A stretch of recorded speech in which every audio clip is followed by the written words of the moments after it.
Estava aqui pela manhã com os irmãos, estava lá na nossa igreja mãe, né? Fui dar uma aula de escola dominical lá, mas estou de volta agora à noite para seguirmos a nossa sequência de estudos, de exposições no livro de Atos dos Apóstolos. Então, abra sua Bíblia neste livro. Livro de Atos dos Apóstolos, capítulo 16. Hoje tratarei de um texto pequeno,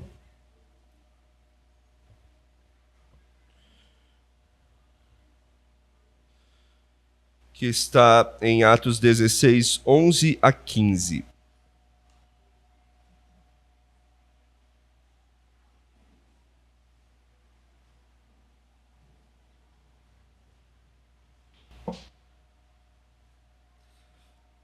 Atos capítulo 16,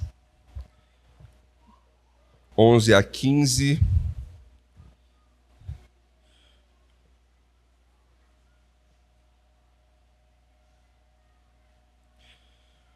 Hoje nós já vamos começar a ver os frutos da segunda viagem missionária do apóstolo Paulo e dos seus companheiros. Atos 16, 11 a 15, acompanhe com atenção a leitura da palavra do Senhor, que diz assim: Tendo, pois, navegado de Troade, seguimos em direitura a Samotrácia, no dia seguinte a Neápolis e dali a Filipos, cidade da Macedônia, primeira do distrito e colônia. Nesta cidade permanecemos alguns dias. No sábado saímos da cidade para junto do rio, onde nos pareceu haver um lugar de oração. E assentando-nos, falamos às mulheres que para ali tinham concorrido. Certa mulher chamada Lídia, da cidade de Tiatira, vendedora de púrpura, temente a Deus, nos escutava. O Senhor lhe abriu o coração para atender às coisas que Paulo dizia. Depois de ser batizada, ela e toda a sua casa nos rogou, dizendo: Se julgais que eu sou fiel ao Senhor, entrai em minha casa e aí ficai. E nos constrangeu a isso. Até aí a palavra de Deus. Oremos. Senhor, abra o nosso entendimento, o nosso coração para sermos edificados pela Tua palavra. Agora que o nosso coração se mostre um solo bom, fértil, em que a semente da Tua palavra caia e ali ela floresça e dê fruto. É o que nós pedimos, no nome de Cristo Jesus, nós oramos. Amém. Eu não sei aqui quem acompanha as novidades tecnológicas do mundo, mas essa semana foi lançado o ChatGPT 4.0. Quem já ouviu falar aí no famoso ChatGPT, né? Ele é uma inteligência artificial. A gente está na era das inteligências artificiais, né? Tem inteligência artificial para tudo hoje em dia. E o ChatGPT, uma das mais famosas dessas, lançou uma versão bem potente, digamos assim. E aí eles fizeram uma apresentação dessa nova ferramenta e deixou o público impressionado. Se você quiser, depois você entra no YouTube e escreve lá, apresentação ChatGPT 4.0, para você ver a capacidade dela, é bem legal. Eu vou falar algumas coisas aqui que eu vi ali. Os apresentadores, eles testam os comandos de voz dessa ferramenta e é impressionante o quanto a resposta é rápida. Não tem mais delay. Não sei se você já usou o ChatGPT, até digitando. Ele pensa um pouquinho antes de te dar a resposta, né, dele. Agora não tem nem delay mais. É como se você estivesse conversando com uma pessoa. E além disso, a voz do ChatGPT é repleta de expressão. Para testar isso, eles falaram assim: conta uma história pra gente. Inventa aí uma história fantasiosa pra gente. Aí o chat começou a contar uma história. Aí eles viraram pro chat e falaram assim: tá muito monótono. Põe mais drama nessa voz, põe mais expressão. E o chat mudava conforme eles pediam. Até que no final eles falaram assim: termina como se fosse um musical, termina cantando. E o chat canta para eles o final da história, né? A inteligência artificial. E faz tudo isso muito bem. Depois, por exemplo, eles testam uma análise de imagem, que o chat ele analisa imagem também, né? Aí um cara, ele pega uma folha de papel, escreve uma equação matemática com a letra dele mesmo e filma. E fala para o ChatGPT assim, eu não quero que você me dê a resposta, eu quero que você me ensine a resolver. E o chat vai falando para ele, dando instruções para que ele consiga resolver, quase como um professor de matemática, né? E tem várias outras coisas que acontecem lá no vídeo que são interessantes, tradução simultânea e tudo mais. E chega a dar medo quando você vai vendo o desenvolvimento, né, dessas inteligências artificiais, como elas estão alcançando isso. E eu lembro até de um conto antigo de um autor de ficção científica chamado Isaac Asimov. Tem um filme, né, chamado Eu, Robô, que é esse conto dele, que ele leva até as consequências últimas isso, né? Que é como se a inteligência artificial quisesse se tornar alguém independente e quisesse até dominar sobre os homens e não se submeter a eles, né? O filme leva até esse ponto do desenvolvimento de uma inteligência artificial, quase como se ela tivesse vida própria, né? Enfim, é impressionante como Deus dotou o homem com tamanha capacidade de produzir ferramentas tão poderosas como essas. Ferramentas que podem fazer um monte de coisas por nós, para nos auxiliar, para nos ajudar. E tem gente que já usa o ChatGPT até de maneira errônea, né? Querendo que o ChatGPT trabalhe por ele, faça as coisas por ele e tudo mais. Mas essas ferramentas, elas sempre vão ser limitadas de alguma forma. Elas sempre vão depender dos seres humanos em algum ponto, por mais avançadas que elas sejam. E o texto de hoje vai nos mostrar, de certa forma, isso, mas não com inteligências artificiais, mas com inteligências naturais, inteligências, imagem e semelhança de Deus em relação ao próprio Deus. Nós, seres humanos, em relação a Deus. Obviamente, Deus nos fez como seres livres para agir nesse mundo. A gente faz aquilo que a gente quiser fazer aqui nesse mundo, né? A gente tem, de fato, uma certa autonomia. Mas algo aconteceu ao longo da história que corrompeu um pouco esse ser. Foi como, tipo, um vírus que afetou o ser humano, um vírus chamado pecado. E o que o pecado fez foi nos separar de Deus.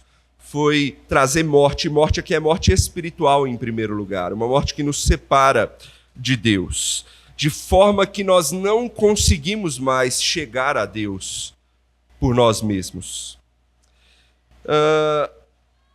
Então, nós nunca por nós mesmos poderemos chegar a Deus sem que Ele mesmo nos leve até Ele, nos faça ouvir o chamado dEle. Ou seja, de certa forma, nós somos totalmente dependentes de Deus ao olhar na questão da salvação. Porque esse chegar a Deus, esse se reconciliar com Deus, significa salvação. Ou seja, a nossa salvação depende totalmente do Senhor. É isso que nós entendemos da palavra de Deus e é isso que eu quero mostrar nesse texto hoje aqui para nós. A nossa salvação depende totalmente do Senhor. Desde antes dela, na efetuação dela e até no propósito posterior a ela. E é isso que esse texto vai nos ensinar, que nossa salvação depende única e exclusivamente da graça e da misericórdia de Deus. Nossa salvação depende única e exclusivamente da graça e da misericórdia de Deus. Vamos ver isso em 3 partes, como esse texto nos mostra aqui. Primeiro, vamos ver que Deus é quem nos encontra no processo de salvação. É Deus quem vem a nós no processo de salvação. Vamos ver aí os versos 11 e 12 primeiramente, de novo. Tendo, pois, navegado de Troade, seguimos em direitura a Samotrácia, no dia seguinte a Neápolis, e dali a Filipos, cidade da Macedônia, primeira do distrito e colônia. Nesta cidade permanecemos alguns dias. Bom, o texto anterior terminou com finalmente o destino de Paulo sendo estabelecido para a nova etapa da segunda viagem deles, né? Depois de eles terem visitado as igrejas que haviam sido plantadas, Paulo queria pregar o evangelho em novas cidades. E ele queria pregar na Ásia, mas Deus o conduziu para um outro lugar, a Macedônia, ou seja, agora Paulo vai para a Europa, né? A Macedônia era uma região em frente ao Mar Egeu, onde ficam, na verdade, algumas cidades conhecidas nossas, né, da Bíblia. Filipos, Tessalônica, Bereia são algumas delas, né? Toda essa passagem aqui no capítulo 16 vai focar na primeira dessas cidades, que é Filipos. Então a gente vê aí que antes de chegar a Filipos, eles, né, porque não é só Paulo, é Paulo e seus companheiros, Silas, Timóteo, a gente viu que Lucas também se adentrou no grupo. Eles estão lá no porto de Troade, pegam um navio, começam a seguir viagem. No meio da viagem eles param, ele fala ali o texto que eles param em Samotrácia. Samotrácia é uma ilha na metade do caminho, mais ou menos. Provavelmente eles pararam ali para descansar ou para não precisar navegar à noite, né, para evitar riscos e tudo mais. E aí, então, depois eles seguem viagem, vão para Neápolis, conforme aí você está vendo no versículo 11. Neápolis é o porto da cidade de Filipos. E aí, ali, então, eles finalmente param. E é a cidade onde eles vão atuar de alguma forma. Lucas traz alguns detalhes sobre Filipos, que é interessante a gente comentar. Ele conta que é uma cidade da Macedônia, mas que é a primeira do distrito, é como se fosse a principal do distrito.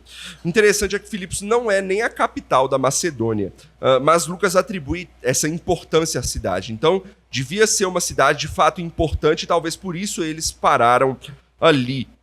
Outra coisa, Lucas diz que Filipos é uma colônia. O que isso significa? Significa que ela é uma cidade colonizada por Roma, né? Sabemos, por relatos históricos aqui, que é uma cidade daquelas que Roma dominou. E o que Roma fez? Pegou os soldados veteranos romanos e jogou para lá, para viverem ali naquela cidade. Então essa cidade ela tinha alguns privilégios e algumas características que vão ser importantes para nós. Primeiro, ela é uma cidade que tinha um governo próprio romano, e ela não dependia da Macedônia em si, inclusive era até isenta de impostos. E o fato de ser romana, mesmo fora do distrito da Itália, vai ser importante no fim desse capítulo 16, porque Paulo ele tem cidadania romana. Então, quando ele for julgado, isso vai ser diferente ali para ele. Mas isso fica para a semana que vem. Outra coisa importante que isso mostra para nós, da característica de Filipos, e mais relevante para nós, né, aqui, é que é uma cidade bem diferente das que Paulo já visitou anteriormente. A cultura é diferente, é uma cidade que leva muito mais em conta questões políticas, né? E é uma cidade quase que completamente pagã. Esse é um ponto importante para a gente aqui. É uma cidade quase que completamente pagã. Diferente das outras que tinham vários judeus tementes a Deus, aqui não. Aqui era uma cidade quase completamente pagã. Como é que a gente sabe disso? Olha o versículo 13. No sábado, saímos da cidade para junto do rio, onde nos pareceu haver um lugar de oração. E assentando-nos, falamos às mulheres que para ali tinham concorrido. Bom, normalmente, como é que Paulo começa as suas investidas missionárias aí na cidade? Para onde que ele vai em primeiro lugar? Nas sinagogas. Normalmente ele vai para esses locais, ainda mais em dia de sábado, porque tinha a reunião ali, né, dos judeus. E como os judeus, a gente já falou isso antes, né, os judeus conhecem o Deus verdadeiro, usam o Antigo Testamento, então era uma ponte muito mais fácil para se pregar o evangelho. Só que aqui em Filipos, Paulo não faz isso. Inclusive é dito que Paulo sai da cidade para procurar um lugar de oração. Por quê? Porque ali certamente não tinha uma sinagoga, não existia uma sinagoga ali. Para ter uma sinagoga numa cidade, era exigido um número mínimo de 10 homens judeus, chefes das suas famílias para isso. Se tivesse um contingente de judeus mínimo desse, você poderia formar uma sinagoga na cidade. E quando não havia sinagoga, o que os judeus faziam? Os poucos que existiam na cidade. Eles procuravam algum lugar tranquilo para se reunir, para ter um momento de reunião, ainda assim, mesmo sem uma sinagoga. Mas essa cidade era um distrito romano, lembra? E então tinha uma regra para os judeus ou outras religiões se reunirem. Tinha que ser fora dos muros da cidade. Né? Se não tivesse um lugar formal, não podia ser no meio da rua ou qualquer coisa assim. Por isso, então, eles saem da cidade. E Paulo e seus companheiros, então, saem da cidade para procurar se tinham algum grupo de judeus, ainda que mínimo ali, para poder se reunir com eles. E eles encontram um pequeno grupo de mulheres, né? Um pequenino grupo de mulheres. O fato de só ter mulheres aqui para oração, para reunião, só confirma para a gente, então, a falta de homens judeus no local, né? Então, ali eles pregam o evangelho para essas mulheres. Então, aqui a gente tem a gênese da chegada de Paulo e seu grupo ali a Filipos. E eu não sei vocês, mas eu gosto de ouvir histórias de como o evangelho chega na vida das pessoas. Eu adoro ler biografias de homens tementes a Deus que contam as suas conversões e as suas histórias de como o evangelho os alcançou. Eu acho bonito, eu acho que isso muitas vezes revigora a nossa fé. E Deus muitas vezes usa caminhos inimagináveis para alcançar pessoas. Se você pega o texto de Atos 16 e junta tudo isso, você vê o quanto Deus conduziu os caminhos do evangelho para chegar até aquele local. Semana passada eu falei de como Deus dirigiu o caminho de Paulo e seus amigos. Paulo queria ir para um lugar e o Espírito de Deus virou para Paulo e falou, não, aí não. Paulo queria ir para outro lugar, o Espírito de Deus virou para Paulo e falou, não, aí não. E Paulo então para em um porto e aí ele tem uma visão e na visão Deus dirige eles a uma outra região que provavelmente nem estava nos planos de Paulo, que é a Europa. E então eles chegam ali e vão pregar o evangelho fora da cidade, porque é uma cidade que nem sinagoga tinha, e ali fora da cidade, eles encontram um pequenino grupo de mulheres que estão ali reunidas, e o evangelho alcança essas mulheres. E ali nesse contexto, Deus chama uma delas à salvação. Eu não sei como é que você foi alcançado pelo evangelho, mas uma coisa eu preciso que você entenda. Você foi alcançado, você foi achado por Deus, e não o contrário. Talvez foi um folheto que Deus colocou diante de você na rua. Talvez foi um amigo que Deus te conduziu para te convidar a ir para a igreja. Talvez foi a família que o próprio Deus te fez nascer. Ou talvez você tenha várias outras formas aí de o evangelho te alcançar. A questão é que Deus busca os seus eleitos aonde quer que eles estejam.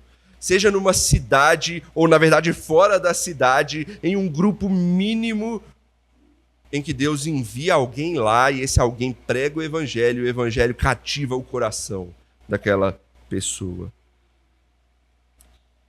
Deus busca os seus eleitos.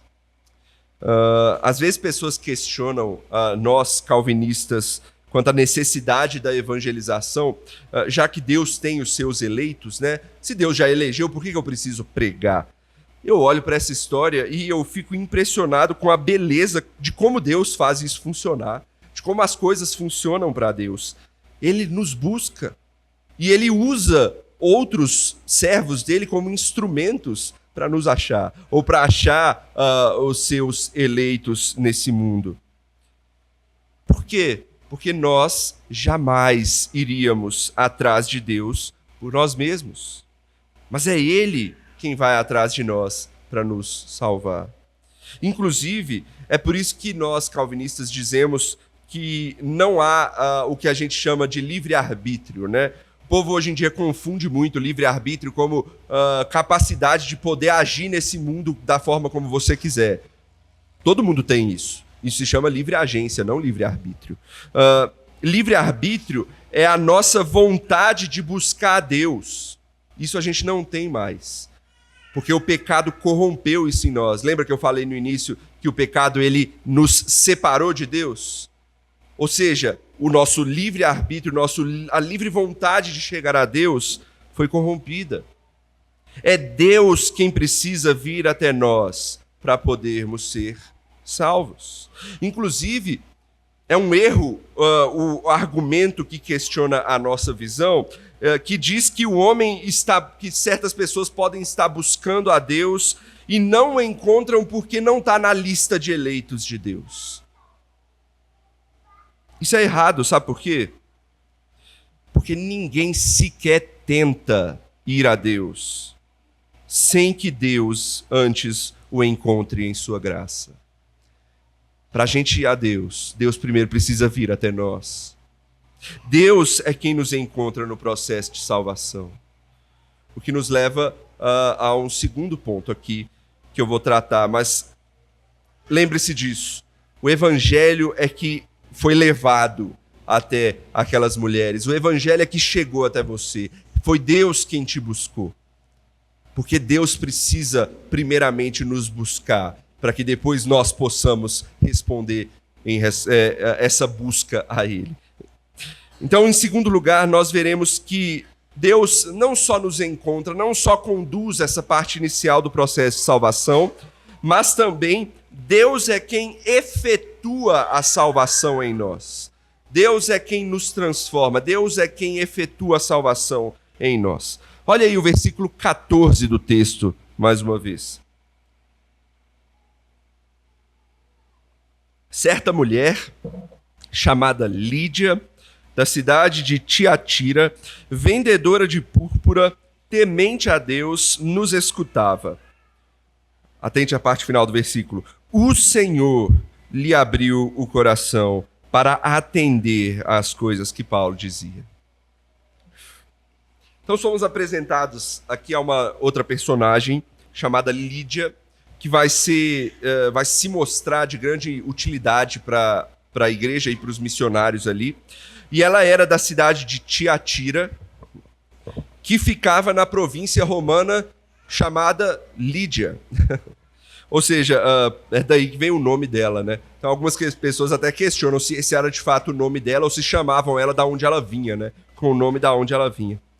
Enfim, a cidade de Tiatira era conhecida por sua venda de tecidos das mais variadas cores, né? Era a principal forma de comércio ali dessa cidade. E daí Lídia tirou seu trabalho. Ela era uma vendedora de púrpura. Púrpura, aquela cor meio roxa, né? E provavelmente de tecidos, né, tingidos com essa coloração. No próximo ponto eu falo a importância disso. Por enquanto, deixa aí em stand-by. Então, em seguida, Lucas também nos diz que ela era uma mulher temente a Deus. Oxe, engraçado, né? Se Paulo foi pregar para uma mulher que já é temente a Deus, como assim? O temente a Deus aí é Lucas dizendo para nós que ela cria no Deus de Israel, que ela cria no Deus dos judeus, mas ela não era chamada de judia, porque ela não aderiu à fé judia de uma forma completa. Ela simplesmente cria no Deus de Israel. É parecido com o caso de Cornélio, lá de Atos 10, que a gente já passou, né? E isso é algo que chama atenção para nós. Porque ela cria como os judeus, no Deus verdadeiro, estava inclusive ali reunida com as demais irmãs ali, né? Mulheres num sábado para orar, e provavelmente para meditar em algum texto do Antigo Testamento, que era comum no dia de sábado. Mas ela ainda não tinha o seu coração transformado. Ela era temente a Deus, mas ela não tinha o seu coração ainda transformado. Por quê? Porque faltava uma coisa. O que faltava para ela? Jesus. Jesus faltava para ela. Só Jesus é o caminho que nos leva a esse Deus verdadeiro. Deixa eu te explicar isso rapidamente. Antes de Cristo, os judeus eles alcançavam salvação como? Porque eles criam no Messias que viria. Era fé em Jesus também, mas era no Jesus que viria, no Messias que viria, né? A Bíblia diz que Abraão foi salvo porque ele teve fé. né? Então era essa fé no Messias que viria, que salvava os judeus. Mas a partir do momento em que Jesus veio, você não pode crer mais em uma coisa que você espera que vai vir. Você tem que crer naquilo que veio, naquele que veio. Então é necessária a crença em Jesus. Faltava isso a Lídia. Faltava isso a todos os demais judeus que não criam em Jesus. Então, pessoas podem achar a Bíblia um livro fantástico, cheio de coisas interessantes, importantes, acreditar até que Deus é o criador de todas as coisas, o Deus da Bíblia, mas se não crer em Cristo Jesus como Deus encarnado que veio para morrer numa cruz para salvar e perdoar os nossos pecados, de nada adianta. De nada adianta ter uma Bíblia em que você descarta Jesus. De nada adianta crer em um Deus que não é Jesus. Faltava isso para Lídia. E como vimos, Deus conduziu as coisas dessa forma para que Lídia pudesse ouvir. Lídia estava no lugar certo, na hora certa, e Paulo e seus companheiros ali também. Deus organizou todas as coisas para que esse momento pudesse acontecer. E então o evangelho é pregado àquelas mulheres. Note isso, todas as mulheres escutam a pregação do evangelho, todas elas. Mas o texto diz que Lídia foi transformada, que Lídia foi salva. O que eu quero dizer com isso? Ou o que o texto nos mostra com isso? Que não adianta só estar no lugar certo, na hora certa, para ouvir a pregação do evangelho. Precisa ter algo a mais. Precisa de Deus efetuar a transformação no nosso coração, no nosso ouvido, para que a gente dê atenção à mensagem do evangelho que está sendo pregada. E perceba como o versículo é claro sobre isso. O Senhor lhe abriu o coração para atender às coisas que Paulo dizia. Foi Deus quem fez com que ela pudesse, então, ouvir. Então, aqui nós temos retratadas várias etapas do processo de salvação. A gente tem o que a gente chama de vocação eficaz, o chamado, né? Em seguida a gente vai ter a regeneração, Deus abrindo o coração, e em seguida a gente vai ter a fé salvadora, ou a conversão da pessoa, né? E acontece nessa ordem. Vamos explicar isso, vamos mostrar isso mais profundamente. A primeira etapa, então, é a vocação, ou o chamado. É nada mais, nada menos que a pregação do evangelho. Inclusive, é o que está acontecendo aqui agora, nesse exato momento. Né? Eu estou pregando o evangelho. Se há alguém aqui hoje descrente, ele está sendo chamado a crer e se submeter ao senhorio de Cristo. Né? Esse chamado tem o nome de universal. Por quê? Porque todo mundo ouve igualmente a esse chamado. Mas, tal como a gente vê no texto, a gente pode perguntar, então por que umas pessoas ouvem, atendem e outras não? Né? E isso se tornou uma discussão longa na história da teologia, especialmente a partir do século XVII, quando iniciou-se aí na verdade, a partir do século XVI, na Reforma, né, com os protestantes e os católicos romanos, e em seguida os arminianos. E os católicos romanos, eles têm uma resposta semelhante à dos arminianos. E eu vou ensinar duas palavras para vocês aqui hoje. A resposta que os católicos romanos e os arminianos dão para isso é um chamado sinergista. O que é sinergista, né? Significa que a graça de Deus na pregação, ela coopera com o aceite do ouvinte, né? Isso é algo sinergista, é uma coisa que coopera, é Deus juntamente com o homem cooperam para a salvação. Ou seja, eles vão dizer que o ser humano ele é dotado de algo já inicialmente nele. O católico romano vai dizer que é uma fé já que todo mundo tem inicial. O arminiano vai dizer que é uma graça preveniente. Enfim, na teologia tem esses nomes. Mas, enfim, isso vai habilitar ele para que ouça e coopere com a graça que está sendo pregada para ele.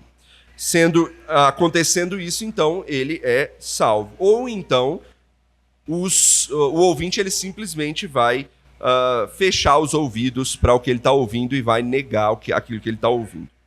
Ou seja, no fim das contas, crer ou não crer está baseado na escolha do indivíduo, né? Nessa visão sinergista. É praticamente o indivíduo que ele escolhe, se ele ouve ou não aquilo que está sendo pregado para ele.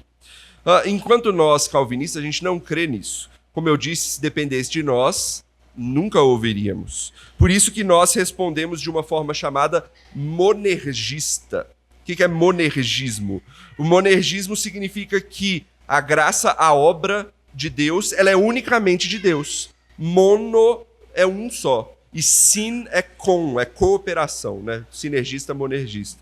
Então, o monergista, o calvinista que somos nós, nós não cremos que nós cooperamos. É Deus quem vem a nós e nos transforma para que a gente possa, então, ouvir o evangelho e aceitá-lo. É Deus quem proporciona tudo para que eu possa ser salvo. E por que a gente crê nisso? Porque, como eu disse antes, nós jamais conseguiríamos buscar a Deus, a não ser que Ele nos tivesse buscado antes. O meu pecado não me deixa fazer isso. Ou seja, ímpios sempre rejeitarão a mensagem pregada por causa do pecado. Deus precisa agir de alguma forma para que eles possam ouvir antes. Então, a nossa resposta aqui, finalmente, é que só ouvem esse chamado aqueles a quem Deus opera de forma eficaz. Ou seja, o Espírito vem e transforma o coração daquela pessoa para que ela atenda a verdade pregada. Não foi isso que Deus fez com Lídia? O que o texto diz que Deus fez com Lídia? Deus abriu o coração dela para que ela pudesse atender a mensagem. É isso que a gente chama de vocação eficaz. É o chamado em que Deus vem e possibilita aquela pessoa de ouvi-lo. Por isso que ele é eficaz. E esse chamado ele atua quase que concomitantemente com o que a gente chama de regeneração, ou novo nascimento, né? O que é isso? O que é regeneração? A próxima etapa, né? Regeneração. É a operação do Espírito em nós, que nos habilita a atender o chamado. É o que o texto diz que Lídia fez, ela abriu o coração dela. Essa é uma metáfora que a Bíblia usa, tal como a gente poderia falar, fez um cego enxergar, ou então fez um surdo ouvir, ou então como a gente leu hoje lá em Efésios 2, o texto de Efésios 2 começa dizendo que nós estávamos mortos em nossos delitos e pecados. Mas aí, o que Cristo vem e faz? Ele nos dá vida. Um morto, espiritualmente, ele não pode atender à pregação do evangelho. Tal como um surdo não pode ouvir. Então, ele precisa ser regenerado antes, para que então ele possa entender e aceitar e atender o chamado do evangelho. Então, Deus chama, regenera, e aí sim a pessoa passa a crer, que é a última etapa aqui, né? O que a gente chama de conversão, ou o que a gente chama de crer, de fé, de ter a fé salvadora, né?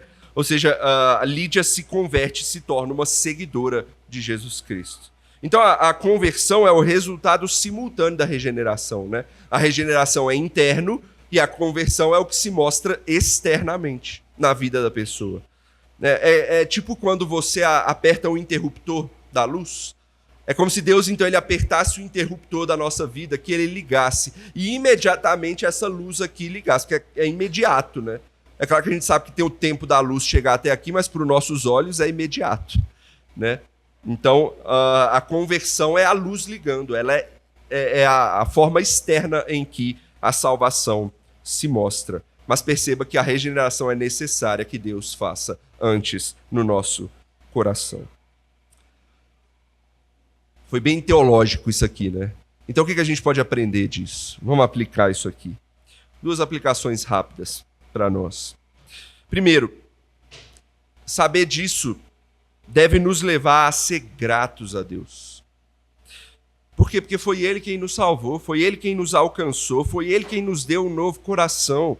Foi ele quem te possibilitou a enxergar as grandezas do Evangelho.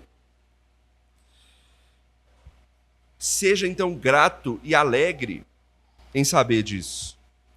E mais, ao saber disso, você pode ter certeza da sua salvação. Esse é um ponto importante, porque a certeza da nossa salvação nos traz essa alegria, essa gratidão. Porque se Deus te fez nascer de novo, se Deus ele te deu um novo coração, se Deus ele curou a sua cegueira espiritual, é certo que isso nunca vai se perder. Você pode crer nessa certeza da sua salvação. E uma segunda aplicação importante aqui para nós é que saber disso deve nos levar a agir sabendo disso, né? A servir ao Senhor. Vou dar só um exemplo. Tal como a palavra chegou até nós, mediante algum instrumento enviado por Deus, né? Eu falei alguns, talvez um amigo, talvez um familiar, talvez um panfleto, talvez você ouviu essa mensagem na internet, talvez alguém te proporcionou uma Bíblia para ler, eu não sei. Mas saiba que agora você também deve entrar nessa seara de serviço ao Senhor, proporcionando mais e mais oportunidades, então, para que mais pessoas possam ouvir desse evangelho e ser transformadas tal como você foi. Seja um instrumento nas mãos de Deus. Seja um instrumento para que o evangelho seja propagado nesse mundo. Isso é um dever nosso. É isso que a gente também tem que colocar na nossa vontade transformada aqui e querer levar a esse mundo. E isso tem tudo a ver com o nosso último ponto. A última coisa que esse texto vai nos mostrar é que Deus tem seus propósitos para a nossa salvação. Essa é a última coisa que eu quero mostrar nesse texto. Deus tem seus propósitos para a nossa salvação. Olha aí o versículo 15.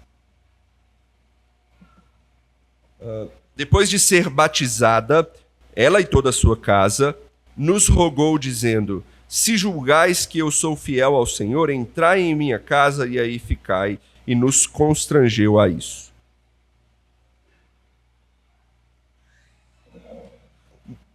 Então, Lídia foi vocacionada, regenerada, convertida. Qual o próximo passo? Ela é inserida na igreja, e daí a gente vê o batismo. Eu já falei sobre batismo várias e várias vezes ao longo desses sermões em Atos dos Apóstolos. Aqui eu gostaria apenas de acrescentar algumas coisas que esse texto nos mostra. Lídia foi batizada com o símbolo de que agora ela está sendo introduzida no povo de Deus. É isso que tem que ser feito mesmo. O batismo representa a introdução da pessoa no povo de Deus, no corpo de Cristo, né? Ou seja, ela estava se tornando agora um membro visível da igreja de Cristo. Mas perceba que ela creu, mas não foi só ela que foi batizada. O texto diz que foi ela e toda a sua casa. Interessante, né? Normalmente isso é um motivo de discussão entre batistas e não batistas, né, e presbiterianos principalmente, a respeito do batismo de crianças, né? Porque muitos presbiterianos vão falar, se batizou a casa dela, é muito provável que tinha crianças na casa dela, né? Enquanto os batistas vão dizer, isso é só uma suposição, você vai fazer uma doutrina provada em cima de uma suposição? E aí vem essas discussões, né? Mas eu acho que nenhum defensor do batismo infantil precisa se basear nessa suposição de se tinha criança ou não, para crer que a gente tem que batizar as nossas crianças. O ponto significativo aqui é que a casa dela foi batizada não meramente porque cada um crê individualmente. Lucas não falou, toda a casa dela creu e foi batizada. Não. Lucas falou, ela creu e a casa dela foi batizada. Ou seja, é por causa da fé dela, em primeiro lugar. E alcançou a família dela. E isso reflete o ensino do Antigo Testamento, da circuncisão. A circuncisão tinha o mesmo propósito do batismo, que era incluir as pessoas no povo de Deus. Quando Deus instituiu a circuncisão lá em Abraão, Gênesis 15, 17, pela fé de Abraão, toda a casa dele foi circuncidada, inclusive as crianças. Logo, o padrão permanece no Novo Testamento, segundo a nossa visão. Por isso, os pais devem trazer seus filhos para serem batizados, porque pela fé dos pais, eles também são parte do povo de Deus, eles também são parte da aliança de Deus, que é com toda a família, com toda a casa daquele que crê. Essa, para nós, é a explicação do batismo. Não é uma discussão se tinha criança ou não na casa de Lídia. Não era só isso. É muito além disso. É uma teologia que vem lá do Antigo Testamento. Enfim, ela então foi introduzida na igreja, e agora eu quero seguir para o foco desse meu último ponto aqui. Lídia creu, foi inserida no povo de Deus. E perceba aí no texto que logo em seguida ela já começou a servir com aquilo que ela podia fazer. Ela convidou Paulo e seus companheiros a se hospedarem na casa dela. Ela já está mostrando a utilização de um dom do Espírito, o dom de hospitalidade ali, que seria muito útil para a igreja, que como a gente vai ver ainda. Mas eu vejo mais do que isso aqui. Deus tem propósitos específicos para cada um de nós. Às vezes, a gente só olha para os grandes nomes da fé, né? Paulo, o grande missionário, Pedro, o apóstolo, ou qualquer coisa assim. Certamente, ninguém tem as mesmas características que Deus deu a eles para eles trabalharem conforme trabalharam, e a gente viu aqui. Mas Deus te dotou com características que só você tem também. Porque todos nós somos diferentes em alguma forma. Deus te dotou com características próprias, dons próprios, contexto próprio, família e um monte de outras coisas que Deus deu só a você, para que você possa servir aos propósitos dele, seja qual forem. Deixa eu deixar isso mais claro. Olha para Lídia. Não para a Lídia daqui. A Lídia do texto. Já falamos que Deus conduziu ela para estar no lugar certo, na hora certa, abriu o coração dela para que ela pudesse crer. Mas tem uma coisa a mais. Deus queria que fosse exatamente ela, naquele momento, para ser transformada.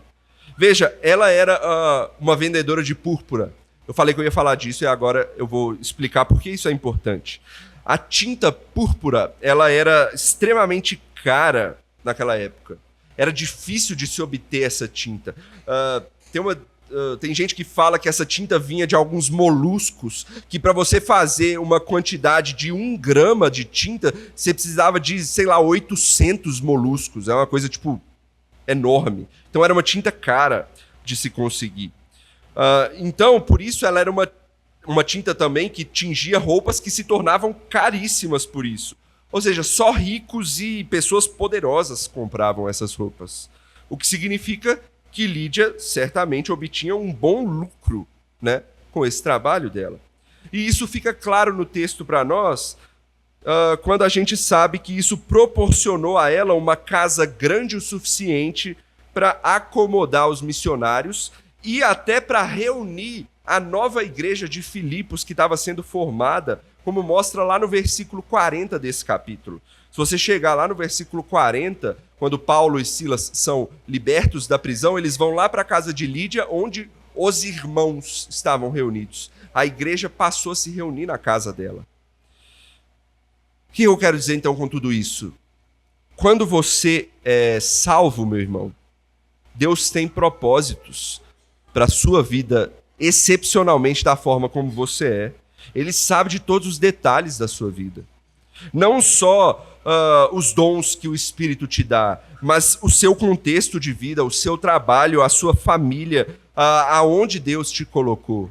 Deus sabe de tudo isso e provavelmente Ele quer te usar em todas essas coisas. Cada uma dessas coisas deve ser usada para a honra e glória de Deus. Se você é um irmão que, como Lídia, tem a graça de ter uma vida financeira mais elevada, mais abastada, use isso para a glória de Deus, para edificar a igreja, para edificar a sociedade. Ou então, se você tem a oportunidade de abençoar pessoas e edificar pessoas com o trabalho que Deus te conduziu a ter, faça isso para a glória de Deus. Ou se você tem alguma característica específica que é útil para influenciar positivamente esse mundo ou a igreja. É Deus te mostrando que você deve usar isso para a honra e glória dele. Talvez seja a sua voz, talvez seja alguma coisa que você faz na sua vida específica, não sei. Ou talvez Deus tenha te colocado em uma família só de descrentes. Só você se converteu, algo assim. Ou você é minoria ali. E você tem olhado para isso com tristeza. Quem sabe Deus não te colocou ali para que você seja um instrumento de alcance dos seus familiares. Olhe isso como oportunidade. São tantas coisas, tantas variáveis que a gente pode observar nas nossas vidas, mas Deus tem tudo bem estabelecido nos seus propósitos para nós. Nada é por acaso na soberania de Deus. Ele te salvou e tem seus propósitos com você. Lídia não era nem apóstola, nem profetisa, nem ministra de louvor, ou qualquer coisa assim. O que ela era? Ela tinha um trabalho rentável e uma casa grande. E abençoou muito a igreja de Cristo com isso. Você seja bênção para a igreja de Cristo, seja a característica que Deus te dotou. Para concluir, Deus sabe o que faz. Na verdade, Deus é quem faz, em primeiro lugar. Pois é Ele quem nos chama, nos regenera, nos salva. É Ele quem abre e fecha portas da nossa vida. Nós somos totalmente dependentes do Senhor. E isso não é algo ruim, mas é confortante saber disso. Porque se dependesse de nós, como a gente viu, a gente estaria perdido. Eu não duvido que as inteligências artificiais possam se desenvolver tanto e tanto que se tornem cada vez mais parecidas com os seres humanos. Inclusive, tem um filme de ficção científica que eu gosto muito, que levou isso até as últimas consequências. Talvez alguns aqui já tenham visto, é um filme antigo, chama O Homem Bicentenário.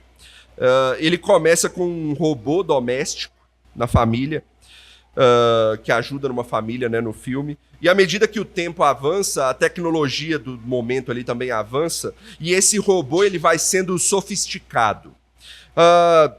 E não só com coisas eletrônicas, mas vão tentando tornar ele cada vez mais humano. Dão pele, órgãos para ele e tudo mais. E aí, o que a família e ele querem? Eles entram na justiça para que a justiça declare ele um ser humano, né?